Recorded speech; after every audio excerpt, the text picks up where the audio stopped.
What's the sluttiest thing a man can wear? Op is looking for inspiration. Wizard hat and robe. Nothing but a smile. Apron, just apron. Pink sweatpants that say, juicy, on the 3 inches shorts. A vest with no shirt under. Tight shirt with the buttons halfway undone. You know you gonna sleep with that guy, but you won't respect him. So, hate to state the obvious, but gray sweatpants, right? That getup that Sean Connery wore in Zardoz. According to my GF, her panties. My Mandalorian armor usually gets the ladies going. White tight shirt with sleeves rolled. Jeans that show the V and no shirt. Surgeons, doctors of Reddit. What's the dumbest thing patients have lied about? Do you smoke cigarettes? No, I quit. When did you quit? This morning. Part of my job is dealing with medical records. My favorite part is when you are reading the doctor's notes and you can tell they are fed up with the patient's bullshit from their tone. Patient in for routine colonoscopy, asked if solids consumed in 24 hours prior, patient confirms no. In process of procedure, several dozen kernels of corn are discovered in colon and cannot continue.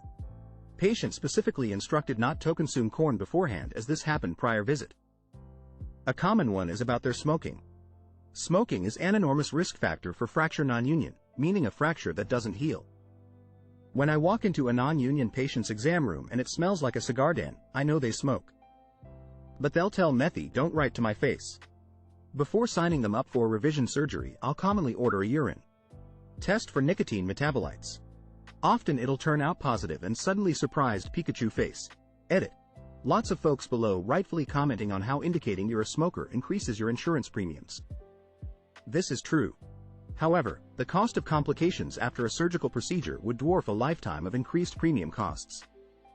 I would still recommend that smokers be straight with their surgeons so they don't rush into surgeries that end poorly. Honestly, the dumbest lies are the one people wholly about how much alcohol or other drugs they use. Alcohol and benzodiazepine withdrawal can kill you, and if you use opioids from the street then you likely have a higher tolerance and may need more medications in the hospital, so be honest. I truly don't care how much you drink, use, I just don't want you to get worse for something we can plan for and prevent. I fell down onto my couch and a cucumber was sticking up between the cushions. It went right in. Edit. I can't believe my top comment on Reddit is about hitty excuses and rectal surgery. Edit 2. Thank you kind Redditors, but hitty patient excuses for rectal obstructions don't deserve Reddit awards. Too funny. Guy came in for a wound on his lower leg that he said came from a biking accident. X-ray revealed a bullet inside his ankle joint. The wound was from shooting himself by accident while holding a gun. Still don't know how he didn't fracture anything. Anus modification. The case was an elective above-the-waist surgery, and he denied piercings. However, when the nurse went to place the Foley, she found the patient had modified his anus and it was split, bifurcated with multiple piercings to look like a cobra. The nurse did not know how to insert the Foley. The piercings also limited the ability to use electrocautery. In addition, he also embedded a metal implant inside his testicle that looked infected with a possible abscess.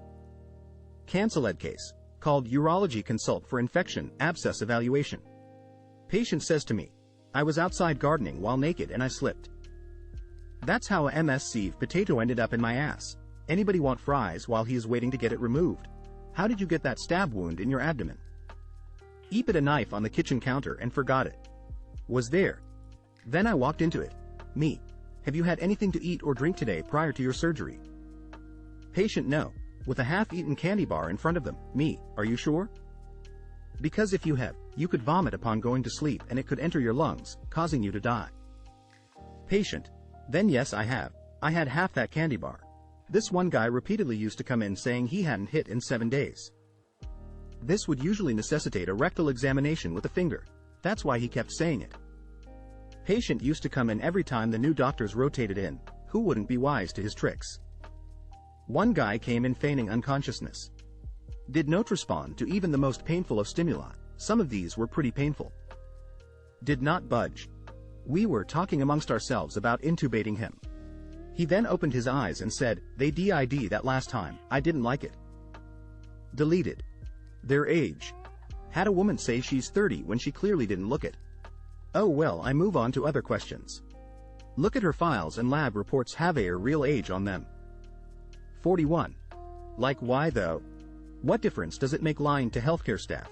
This is health related, not Tinder profile. Nobody gon' see this and go I ain't dating an old lady. BTW she was married with children. I had a lady tell me she had no idea how she got a rash she had on her face. I left the room, gave report to the MD, and when I walked back in with the doctor she looked at me and said, "I didn't think you'd be coming back in the room," and then proceeded to confess that she'd been cheating on her husband and thought she had herpes. She did not have herpes. It's not so much a patient lie as it is me being dumb, inexperienced and uncomfortable asking necessary questions. I had a hypothetical patient during residency that was a very manly veteran and I was admitting him for rectal bleeding. He was in the age where it more than likely colon cancer, so I didn't think it was necessary to ask a actual history. Folks at this particular establishment were known to at times be homophobic and I had been yelled at by patients previously for asking, "Do you have sex with men, women or both?" It ate away at my conscience, though, so I went back and absurdly nervously and asked him. He answered, "Son, I'm as gay as a rainbow. I've been at the bathhouse for the last couple of nights but I wasn't sure how it would goover to admit it." That's when the bleeding started. It was a very important lesson for me. Do you have any medical problems? No. So no diabetes. No diabetes. What medications are you taking? Metformin. For my diabetes, I facepalm every time. My dad neglected to mention he had no teeth since 1976. We found out in the ICU in 2022. One of my favorite things I wrote my first year out of medical school. Please note patient has stated multiple times thought they wants to leave and would leave AMA against medical advice. He asked multiple times whether he could eat and stating he is hungry. Explained to patient that we would like to start a full liquid diet first and if he tolerated it well, would transition to regular foods. However, PT ordered Chinese food delivery instead. Then, patient was complaining of a headache. Was given Tylenol for headache. Patient stated that this did not help him. His sister at bedside went to the nearby pharmacy and bought goody powder, aspirin. Sister did ask whether she could give him goody powder. She was told not to give patient the goody powder. She supposedly did not. For context, the patient had a catastrophic GI bleed from taking too much aspirin. Patient: I haven't drank alcohol in months. Patient's family: it's true I've been with her the whole time. Me: ma'am, your alcohol level is 325. Patient: impossible. I would never lie to you. Since you included surgeons, I'm expecting someone to pop in and talk about all the patients who lie about the no eating 12 hours rule, or are unclear on the details. One dude lied about being paralyzed after a lumbar puncture. Get a call from nurse patient says he can't move legs following a lumbar puncture, spinal tap. I called the team that did the procedure and they assured me there was no indication of this sort of injury happening during the procedure. Boot agreed with my plan to get an urgent MRI. I go to examine him and nurse says she thinks he moved one of his feet. Next thing I know he says he can actually move his legs again but they are feeling weird. Then this weird feeling turns into intense pain and he asks for intravenous narcotics, Dilaudid. I tell him no because this story makes no sense. By God, it was a miracle I tell you when this man walked himself right out of the hospital after I refused the IV narcotics. Also, the MRI was normal. What's the perfect response to someone calling you ugly? I guess we're in this together. Edit. Uggos unite. Thanks for the awards. They are Remy very first ones ever. Reminds me of that classic Rodney Dangerfield joke. I go to the doc and he tells me I'm fat. I tell him I want a second opinion. He says, "Okay, you're ugly too." Geez, I tell ya, I get no respect. UCK one of their parents. That's okay cause so are you. Kurt Cobain, Lithium, 1991. Yes, please degrade me more. The more you can ham it up the better. I may be ugly but at least I ain't got no money. I'm ugly? If the Catholic Church saw you they'd start promoting abortions. Complete emotional and mental breakdown followed by lifetime in a psych ward. And I'm still out of your league. Yeah, but I will be sober tomorrow. And #X200B. Wait. And #X200B. AMN. How do you feel about the fact that you will have to die one day? I'm fine with it. I just hope it's quick and painless. I'm scared of dying, not of being dead. I don't think I mind so much about the death part, but I have serious FOMO. I'm very curious to see how the world pans out. but I won't be able to after death.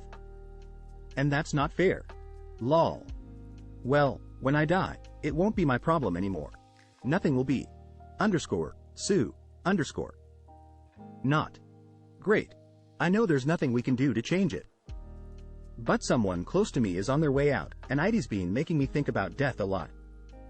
I'm not afraid of very much in this world, I can't lie. Boot teeth. Just not knowing what comes after. IDK man.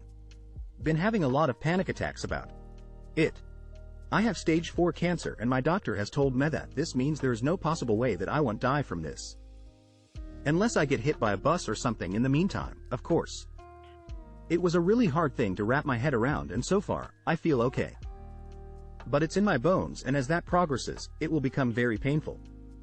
It was super painful at first, but the meds have gotten that under control for now. Everything I have learned about the final stages of cancer scare me more than death. I hope it won't be as bad, but I will find out soon enough, I suppose.